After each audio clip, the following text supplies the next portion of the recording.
It's time to engage, educate, and empower with Tracey Maxfield. Hello again, everybody, and welcome to Engage, Educate, and Empower, a weekly podcast which aims to help children, teenagers, and young adults around the world who are struggling with social issues, life challenges, and day-to-day problems that actually are quite scary and in some cases quite threatening and horrific. My guests and I will discuss mental health awareness, mental illness, suicide, foster care, adoption, alcoholism and substance abuse, and bullying, and identify maybe how we as teachers, counselors, parents, politicians, families, society can maybe stand together and start implementing change that can help give our kids a good chance of life. So today's special guest is a gentleman from Canada, actually from Quebec, Canada, and I've known him for a number of years. It's Mr. David Schipper. He's the director of the Strategic Learning Centre in Pointe-Claire, Quebec. And this is a learning clinic was established back in 1989. The centre has a range of programs which address the root causes of students' challenges in school and in life. For over 30 years, thousands of students have experienced enormous success as a result of the centre's process, programs, and specially trained teachers. So today, I think David will give a very different insight into some of the issues and challenges that our kids are facing, and hopefully share what the Strategic Learning Centre is doing to help turn kids' lives around. So stay tuned. We're going to have a very quick commercial break, and when I return, I'll introduce you to Mr. David Schipper. Stay tuned.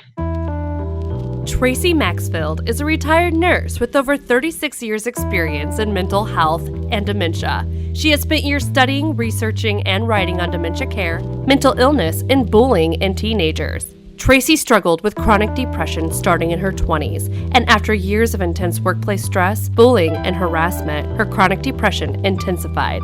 Tracey wrote her book, Escaping the Rabbit Hole: My Journey Through Depression, as a way not to only relieve her stress and anxiety, but to help her friends and family better understand depression. The book became an international guide for mental health awareness, allowing Tracey to focus her attention on helping children, teenagers, and their parents work through mental health issues and bullying. She travels all over the world to meet with schools, mental health advocates, and experts in the mental health fields. She also offers online courses to help children, teenagers, and their parents work through issues, bringing families closer, and to bring awareness to bullying in society. For more information on Tracey, her mission, the show, Tracey's book, and offered courses, visit traceymaxfield.com. You can see the latest news on mental health, upcoming guests on the podcast, read Tracey's blogs and articles, and more. Plus, follow Tracey all over social media on Facebook, Twitter, Instagram, and YouTube to watch the podcasts. See her daily messages and motivation, and learn about each podcast guest and experts. Plus, while you're on the website at traceymaxfield.com, be sure to sign up for the free monthly newsletter. Follow Tracey with her upcoming events, interviews, seasonal tips, and the latest articles discussing important mental health topics and issues. And when you subscribe, you'll get a free copy of Tracey's booklet, Why Our Kids Are Suffering and How We Can Help Them. Just go to traceymaxfield.com. Tracey is committed to bringing parents and their children closer, to battle bullying and bring awareness to the mental health of children. That's why Tracey is offering her online courses to any adults, parents, children, and teenagers struggling during those hard times. Sign up for the course at traceymaxfield.com. You'll receive 8 full modules, over 12 videos, resources, and support discussing mental health, mood disorders, eating disorders, behavioral disorders, social media, drugs, suicide, risks and signs, and much, much more. Plus, you'll get access to Tracey's private Facebook group for individuals going through the same thing you are. Connect with others and share ideas, support, and motivation with Tracey helping along the way. Tracey's online courses is now for a limited time available for only $158. See all information online at traceymaxfield.com, where a brighter future is possible.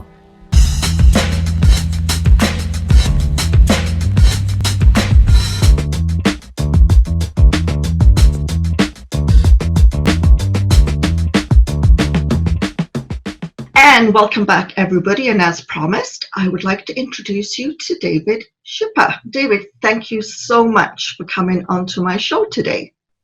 Thank you so much for having me.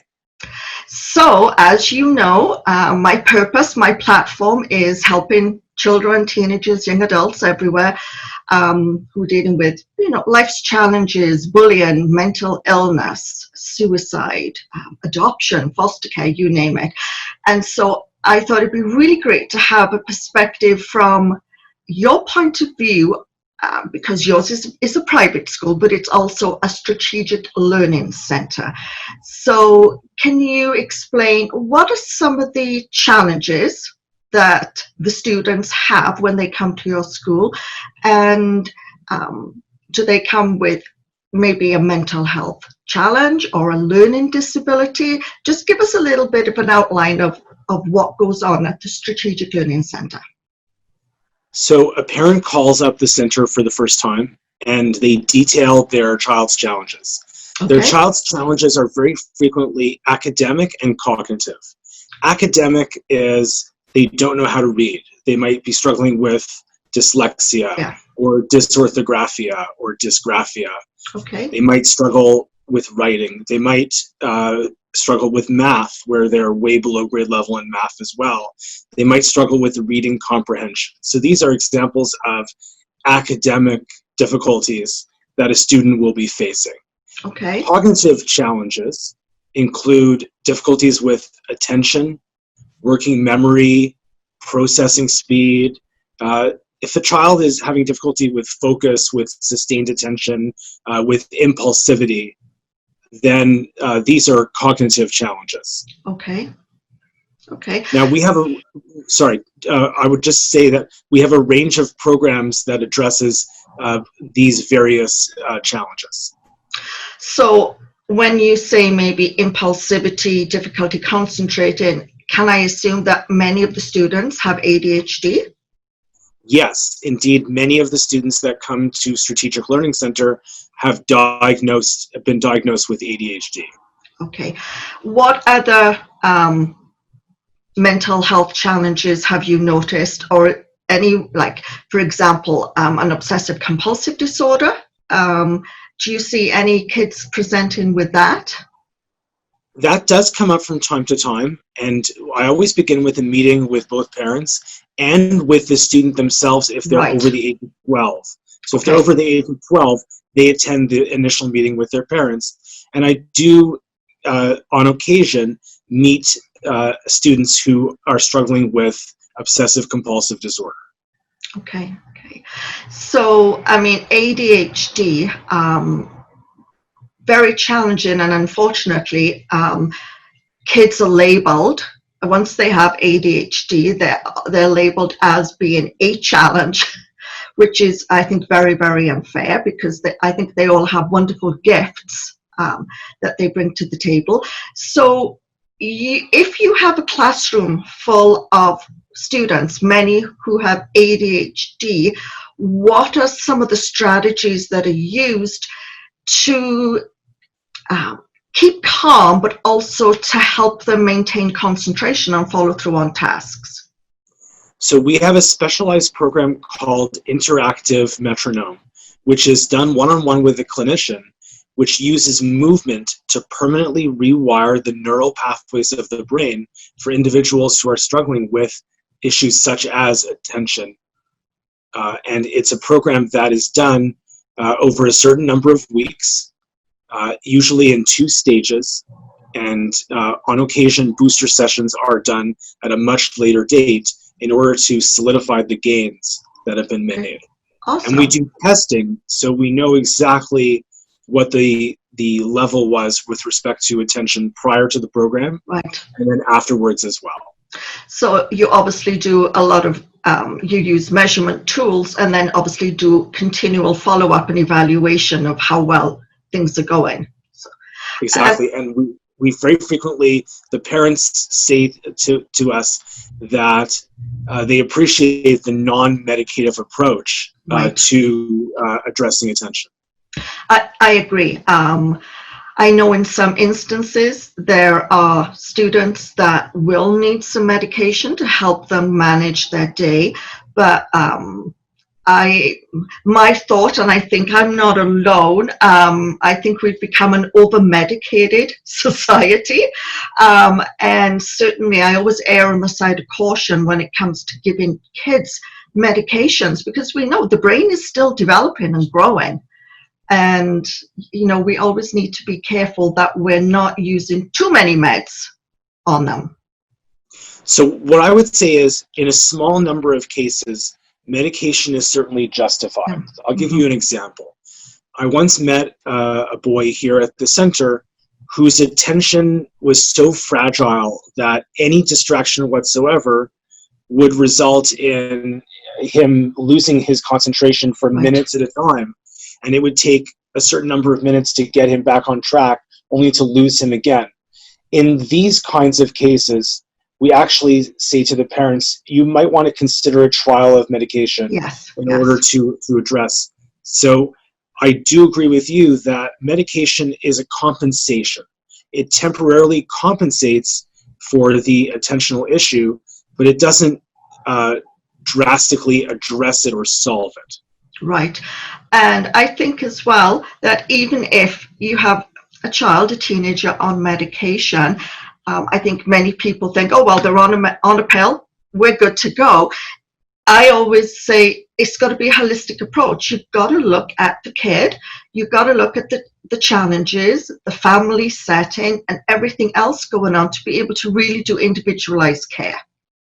And I would also add that medication does not address so many other things. It does not address the child's challenges in school. It does not address the child's executive function deficits. I'll give you examples of that. Time management, organization, planning, prioritization, sequencing, decision-making. All of these things are not addressed by medication. Exactly. So what about kids who have ASD, autism spectrum disorder, or Asperger's? You have, are those students? Yes. Okay. So we definitely have a fair number of students on the spectrum here at the center. Okay. And I would say that we don't necessarily treat them any differently or really diverge from our programs with ASD students than with non-ASD students. They have their own set of challenges that they're bringing in, and we're sensitive to their needs in addition to everything else that's going on in their lives as well. Okay. So give me an example of what would be a typical day at the Learning Center. Like how long do classes run for, and are they all at a desk, or is it more interactive, able to move about, etc.? So interactive metronome is the program I mentioned before, and that's using movement. So that's an interactive program that's done one-on-one with the clinician in one of the closed spaces. Right. However, the teaching, let's say the teaching of reading or math or reading comprehension, that's one-on-one with the teacher at a desk. So one of the reading programs that we have is called the Lindemood Phoneme Sequencing Program, or LIPS for short. And this is the landmark remedial reading instruction program in all of North America. It's very highly regarded. And it's done intensively in many places in the United States. And we do that program here at the center as well. So in terms of some of the other programs, there's a program called Cellfield, which is a reading fluency program from Australia. And that's a program that is working on the rate and accuracy of reading. And that's web-based, so that's done in front of a computer. in terms of the 10 sessions done here at the center, which is followed by reading at home for 10 weeks. There's also a program called Fast Forward, which is another web-based program done in front of the computer, which is more intensive in the very beginning. And that's a program that's addressing language, auditory processing, phonological processing, and so on. So in terms of a day-to-day for a student might be here for only an hour or might be here for 2, 3, or 4 hours. It really depends on how many programs they're doing at one time. And also it depends on, obviously, the family's budget in terms of how much they're doing at any given time. But I would also add that a student very frequently comes out of school at least partially in order to come to Strategic Learning Center. And I was going to ask that. So they still continue in their own school system, but it's really supplemental education to help them with their specific needs that you offer. Yes, and I add that generally speaking, the older the student, the less likely they are to come out of school longer. So generally speaking, it's the elementary school students who are missing a little bit of school in order to come to the center, and then the high school students will come after school and on the weekend. Excellent. Okay. So have you seen students that kind of follow you for many, many years coming to the center? Or is it more, they come for like a set period of time and then they're able to return to their school full time? It's more a set period of time. It's rare for a student to come here for years. Right. I think someone can come here for as little as 2 weeks if they're only doing cell field, to several months if they're doing multiple programs. Generally speaking, the Lindemuth phoneme sequencing program, the reading program I mentioned earlier, is 80 to 130 hours for an elementary school student who has very little reading ability. So that could be a full academic year. Right. Okay, that's good to know. Now, I'm sure you know, bullying is one of my platforms, and we know that kids who have ASD, ADHD, or even any cognitive or learning disorder are more prone to be bullied than maybe other kids. Are many of the kids who come to the Strategic Learning Center, have they gone through a period of bullying, or are they being bullied? Have you actually ever dealt with situations like that when they come into the classroom setting at the center? So to answer your question, there are a number of students who are being actively bullied in their school. I can see that, yeah. And the other issue is, I would say that there's some self-bullying going on, where the child is experiencing low self-esteem and is giving themselves a very, very hard time, which also leads to self-harm, which I, on occasion, although thankfully have not met with a teenager in quite some time who has been struggling with self-harm. In the not too distant past, I did encounter a number of teenagers who had struggled with self-esteem and self-harm issues, which were really quite potent. And in some of the cases, the child has already been getting some intervention outside the school system for these psychological issues. But in terms of bullying, very frequently, if a child has a learning difficulty, they're singled out. They're singled out for extra help, and some of the other students can be quite vicious in highlighting the fact that this student is less able than they are, than the bully is academically. So that's something that very frequently come across as well. And as I'm sure when you have visited schools, you have heard from these people as well. So, for example, you have a child who's now coming to the Strategic Learning Center and is being bullied relentlessly at school. What sort of strategies to use at the center to kind of help empower them and give them the confidence not only to follow through with the lessons that you're offering, but that they can then return to school feeling better about themselves?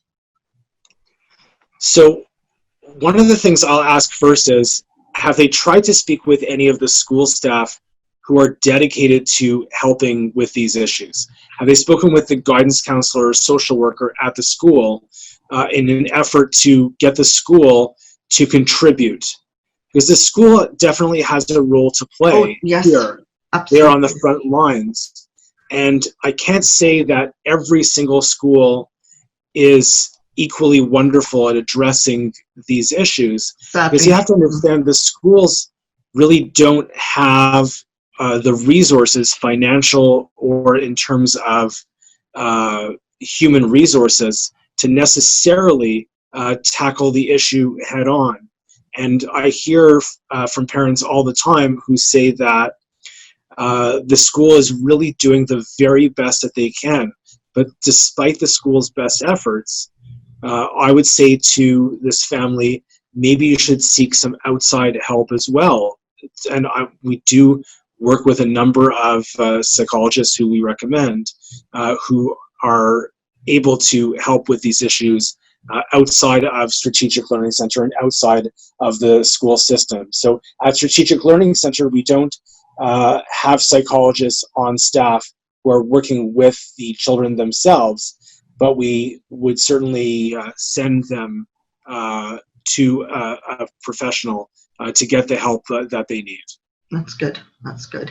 And yes, I think, as you know, right, bullying has become an epidemic, and it's really in certain schools, it's gotten out of hand where it's actually led to death or serious harm to the child that's being bullied. Yes, I always have a conflict, an inner conflict, because I know teachers are doing their very, very best, and the constraints put on them and the expectations of what they have to do is huge.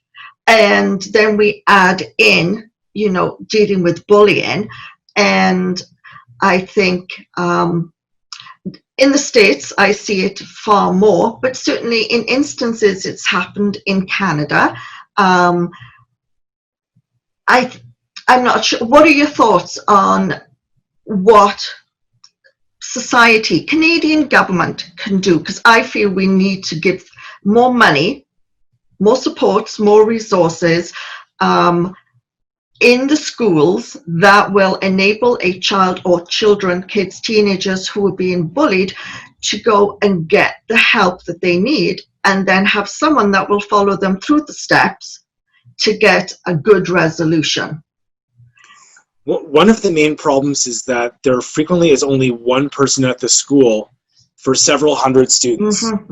And that's simply not enough. Exactly. I'm also not sure, I just cannot be certain that the person that is at the school who is dealing with these issues has the requisite training to properly address these issues.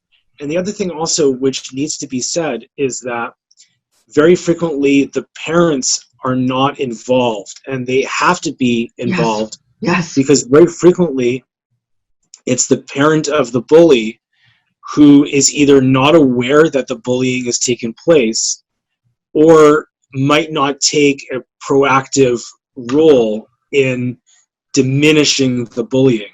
Right. I see that on a constant basis.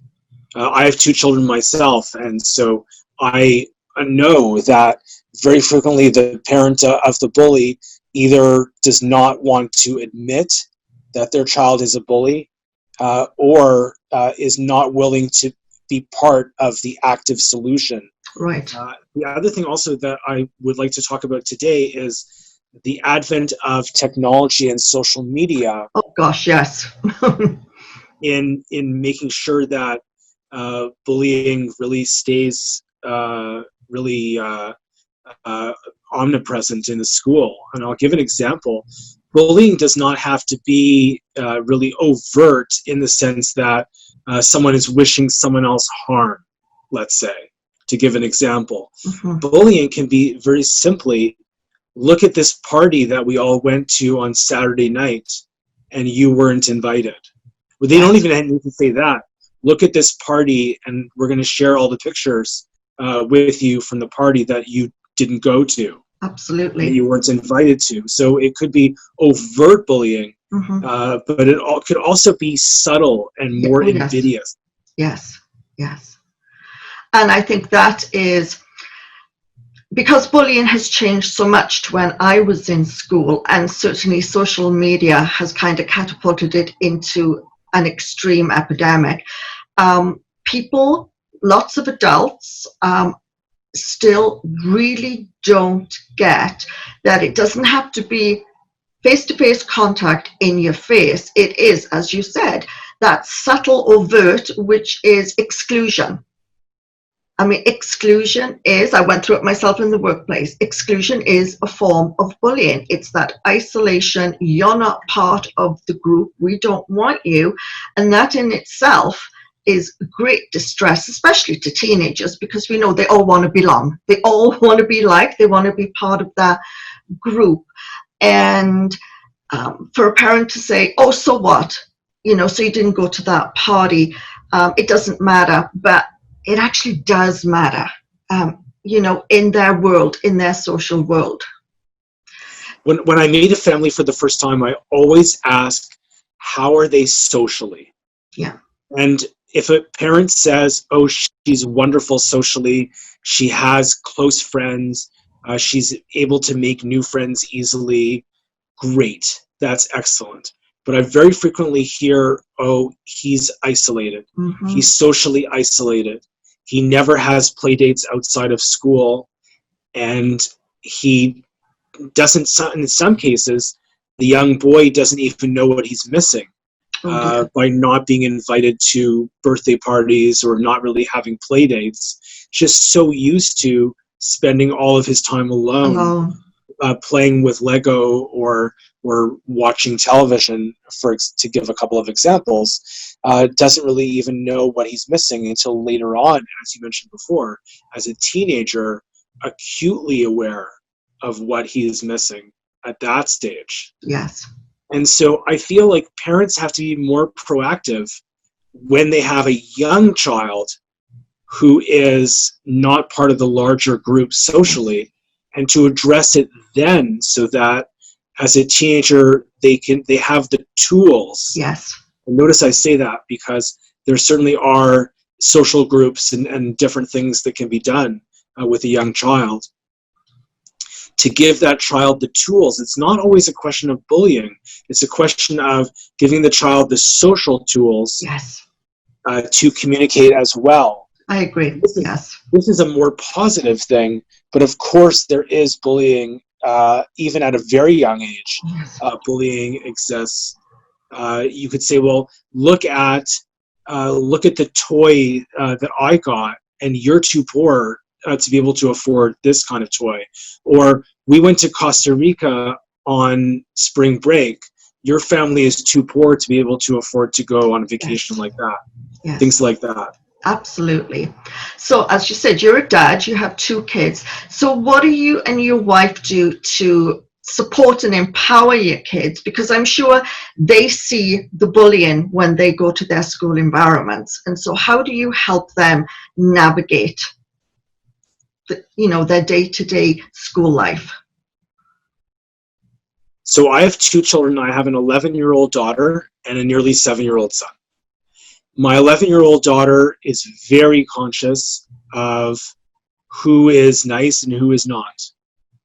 I would say she is very conscious of who is fair, right, and who is not. She has a keen sense of fairness.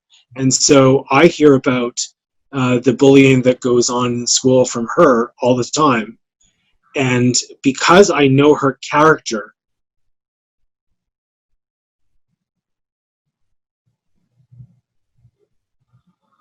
what she's telling me in any way. Whereas my nearly 7-year-old son is an adorable little muppet who can make friends with absolutely anyone wherever he goes. He's well known throughout the school in every grade, even though he's only in the first grade. And so he's someone that he might be oblivious to any bullying that goes on, and it might not affect him in any great to any great extent. Okay.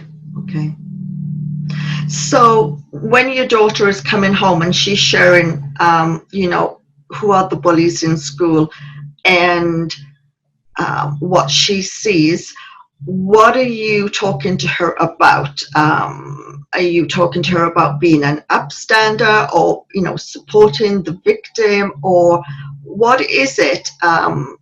As a parent in today's age, what are you and your wife sharing with her that enables her to be the better person?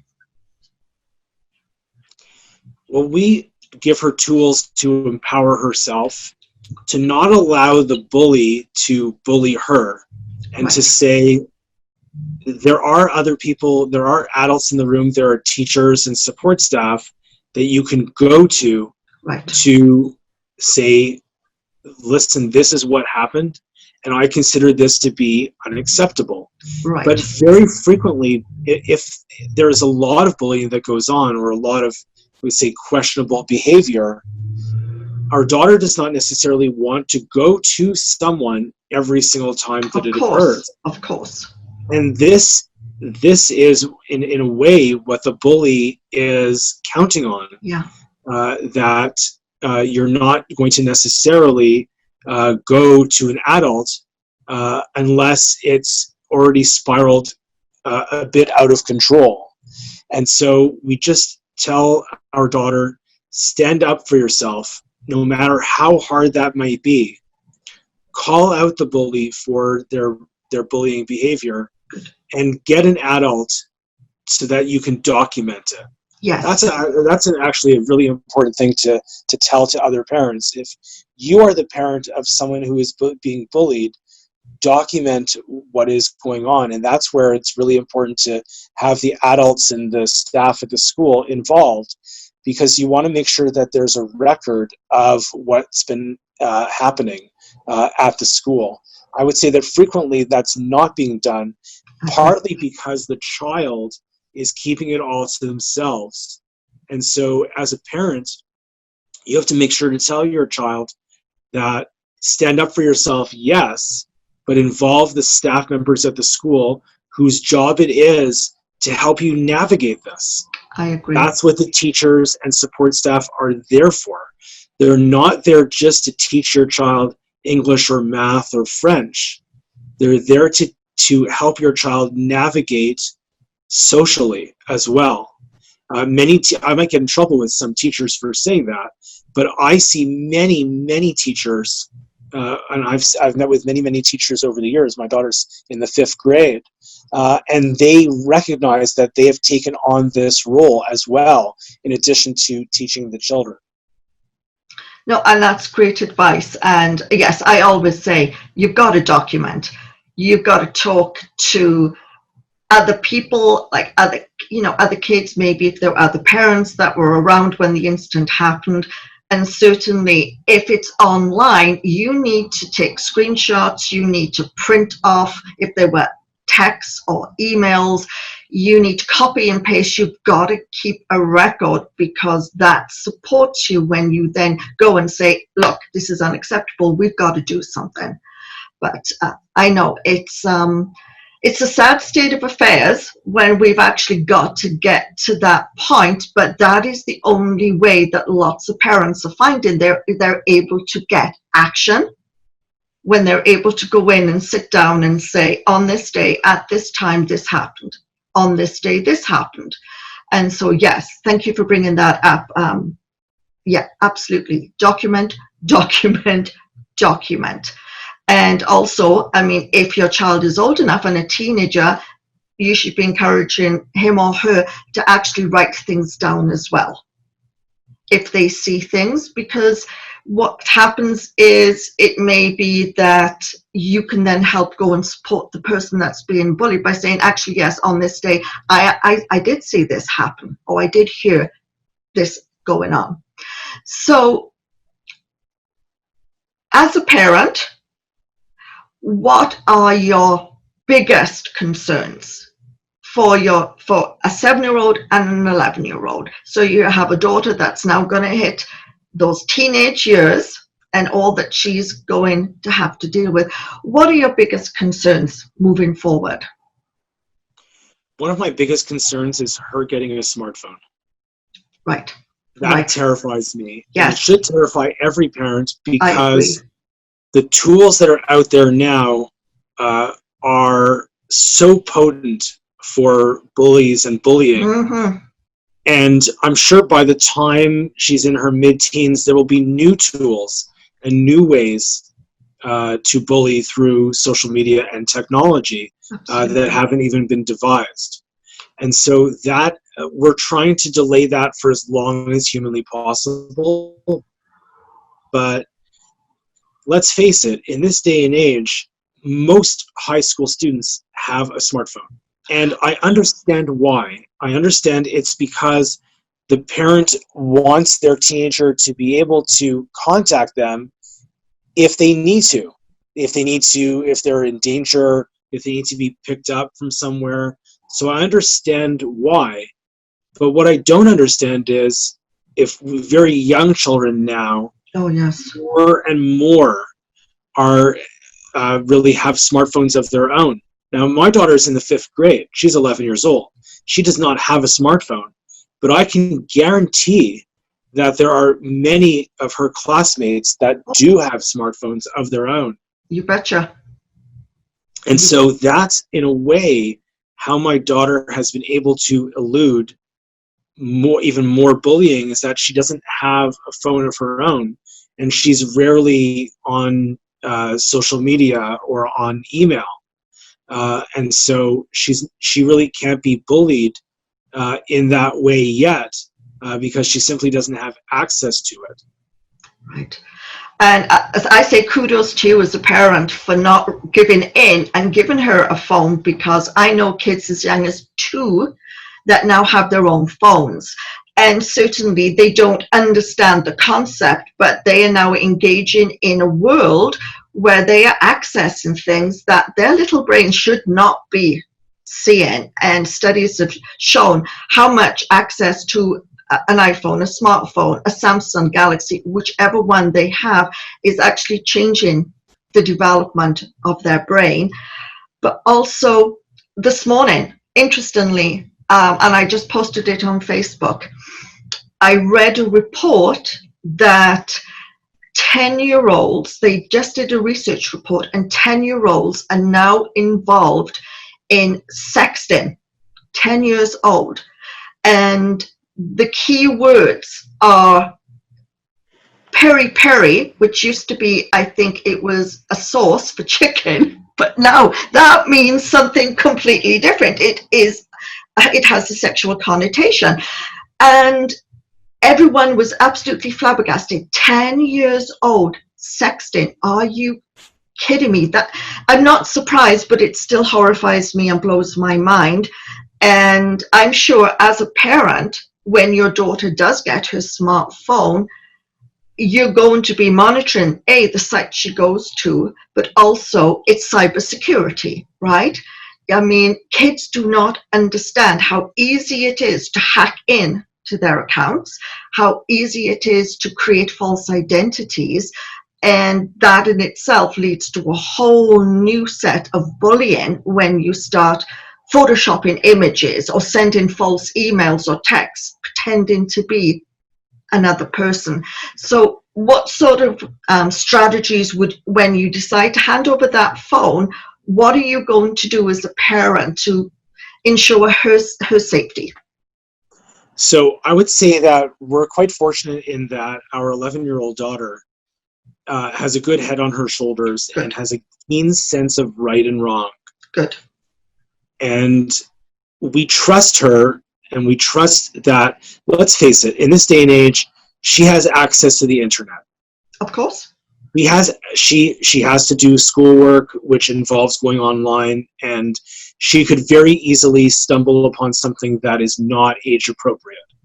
It could be, but she's simply not interested in anything that's not age appropriate, and so we're not worried about her. But how many parents have children who are a little bit more curious about things that are not age appropriate and might go on to sites, or you hear in this day and age individuals who are on gaming sites or leisure sites, and there are predators on these sites who are trying to entice young people into sharing private information, whether just factual information about themselves or photographs of themselves. And so, aside from bullying, there are real dangers out there for young people, whether or not, to be honest, they have full access, online access or not, through the activities that they do on a daily basis. They are quite vulnerable. Oh, absolutely. And I mean, this is our new reality. Human trafficking is now conducted solely on the internet, and it's creating false identities. So they're masquerading as a teenager and engaging in an online relationship, say, for example, with a teenage girl. And that goes to a whole new level when they then agree to meet at the mall, you know, because we have such a great friendship, and they're abducted. Yesterday, there was a report that in the month of January alone in Texas, 25 teenagers have disappeared between the ages of 11 and 17. 25 in 1 month. It's becoming so scary that, yes, you don't want to wrap your kids in cotton wool. They have to learn to navigate the world, because it's not a pretty world. But certainly what's going on online is very alarming, and there's no checks and balances in place. You know, no one's being held accountable for what they are allowing people to see. So what we're saying here is it is incredibly important that parents play a maximal role You betcha. throughout their child's childhood to educate them about the perils that exist, when not just online, but in school as well. Yes. And to be really quite aware, to become more street smart, and to be aware that there are dangers, and what are some things that we can do to ensure the safety of our children. And we talk about online in terms of having some safeguards in place so that a child does not stumble upon a site that's not age appropriate for them. I agree. But also just out there in the real world, to just be aware that we talk all the time, don't take candy from a stranger, is something that is a sentence, a line. Oh, I grew up with that, yeah. Right, a long time ago. But if we just adapt that line just ever so slightly, we need to be having these conversations with our children continually. Yes. Not just one time when they're 7 or 9 or 11 years old, but continually. In my work, if a student has a difficult time with decision making, they might very quickly find themselves doing drugs, exactly, drinking alcohol to excess, perhaps having sex as well. And so I find that these days, teenagers and young people as well, but teenagers need to be fully equipped for what has become a more dangerous world.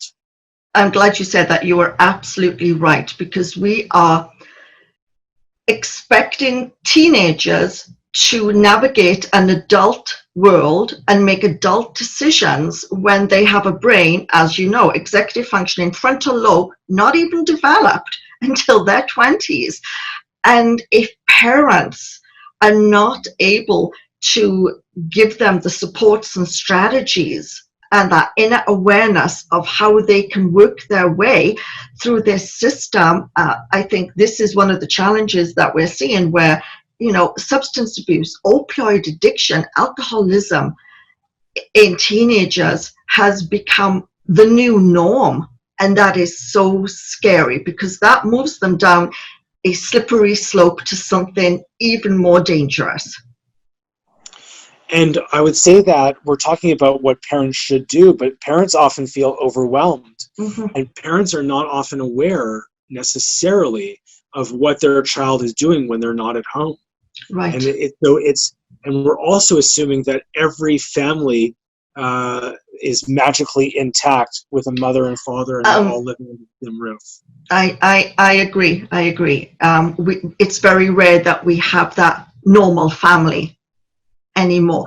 So as a father of a 7-year-old and an 11-year-old, you can speak to so many parents out there, because you are walking the walk and talking the talk right now. What words of advice, encouragement would you offer parents, a parent, a guardian, a foster mom, who have kids, teenagers, that are out in this world? No matter what stresses you might be going through yourself as a parent, whatever they may be, whether at work, financial difficulties, and what have you, your child is your child. It's the only child you have, or they're the only children you have, and nothing is more precious than our children's future. I love it. And advice to give to such parents is sit down with them on a regular basis, spend time with them. Just, even if it's not necessarily talking about their issues, but spend time eating a meal together with your teenager. Spend time playing a game with your teenager.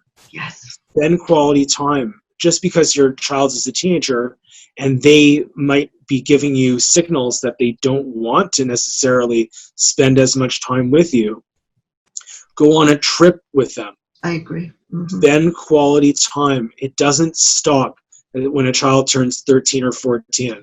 Your relationship with your child is lifelong, and it doesn't take a break for the teenage years. So that's probably the best advice that I can give. And you would be amazed at how much that will do for your child. Mm-hmm. Because your child, if you are still showing an interest in your child when they are showing a little less interest in you, that will pay dividends throughout that time. Absolutely love it, and 100% agree. I always say you gotta spend time with them. You absolutely, because just that small amount of time shows the connection and love and validation of how important your kids are and how much you love them and want to, just do the very best for them. And it's a frantic world, but every parent has to just step out of that box and just spend that little bit of time, because the payback will be huge.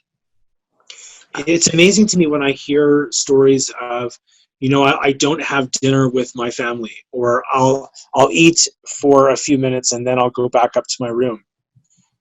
And it's just a missed opportunity on the part of the parent to engage with their teenager. I 100% agree. And actually, those words are something that I convey to everybody. Every time I do a video or an article, you've got to be there and you've got to spend time and you've got to listen and you've got to show love. So as we come to the end of this podcast, David, it's gone actually very quickly. I want to say thank you so much. I really appreciate you sharing the work that you do at the Strategic Learning Center, but also I think it's been great to get the perspective of a dad who has kids that are presently out navigating this crazy, scary world right now. And I think hearing words from a parent, other parents, it resonates more with them and it makes them think, okay, yes, I could do that. And so if your words today has, if there's one parent that is just saying, you know what, he's right, I've got to spend more time, then we've made a difference. And that's the aim of this podcast, right? We want to try and make a difference. So thank you so thank much. you. Keep up the good work. It's important. Thank you so much, David. And we're going to go to a quick commercial break. And on it, you'll find how you can get hold of David and learn more about him. And maybe also, if you send me the links about some of the programs that you mentioned, we could put those up as well. Terrific. Thank you so much. Okay, thank you. And I'll be right back. David Schipper is the director of Strategic Learning Center, a learning clinic established back in 1989. The center has a range of programs which address the root causes of students' challenges in school and in life. The clinic was founded by Karen Foley as a response to parents' needs for an alternate to standard tutorial methods, as many students may not do well with the traditional methods such as tutoring. But the Strategic Learning Center understands that nothing is more important than giving a child the best future and the happiest life possible. They have specialized programs, talented and dedicated staff, where members of the clinic address the root causes of a student's learning difficulties and works to provide them with the skills they need for the future. Find David on social media at facebook.com/David Schipper and visit the Strategic Learning Center online at strategiclearning.ca.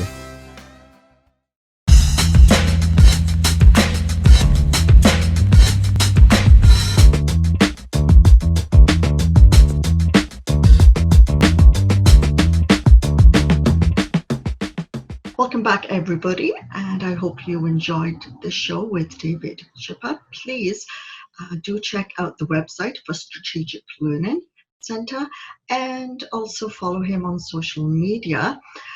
Also, if you have a child or a teenager who is experiencing some cognitive or learning difficulties, take a look at some of the tools listed and see if maybe they can help your child. So I'll be back again next Thursday for another episode of Engage, Educate and Empower. And I'll close by just reiterating what David said. Please spend time with your child or teenager. Listen to them. Be there. And most importantly, show love. Have a great week, everybody. I'll see you again next week.